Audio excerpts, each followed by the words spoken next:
il presidente della ProSport di Ravanusa, Giancarlo La Greca, è riuscito a mettere in piedi l'organizzazione di una gara podistica meravigliosa su un sito candidato a diventare bene UNESCO, la prima edizione sulla Scala dei Turchi, insignito dal titolo di Geosito recentemente, 2 in tutta Italia, 100 in tutto il mondo.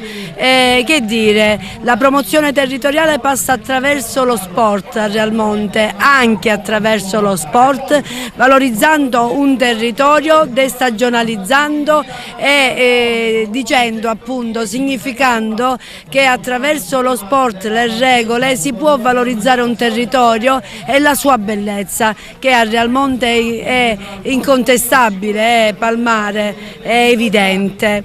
Il comune di Realmonte c'è sempre stato e ci sarà sempre per questo tipo di attività che hanno l'obiettivo, oltre appunto a valorizzare lo sport, anche quello di destagionalizzare. E se pensate che noi il 25 di Natale avremo il tuffo di Babbo Natale dalla Scala dei Turchi, e allora vi renderete conto quanto a Realmonte, in Sicilia, ancora a Natale, insomma, si può venire e si può fare turismo. Grazie a tutti e per tutti al presidente Giancarlo La Greca, che è un progetto in collaborazione con la regione siciliana, con tante associazioni e appunto con il comune di Realmonte.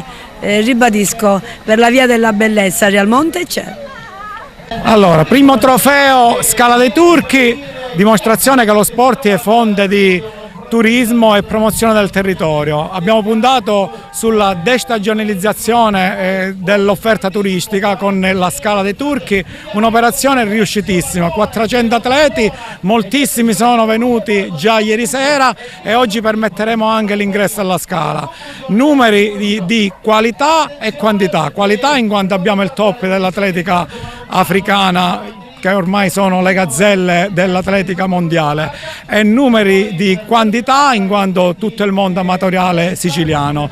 Un'operazione di rete fatta fra la ProSport Ravanusa, il comune di Realmonte, la regione Sicilia Assessorato al Turismo, la provincia di Agrigento e tutti gli enti che ci stanno collaborando.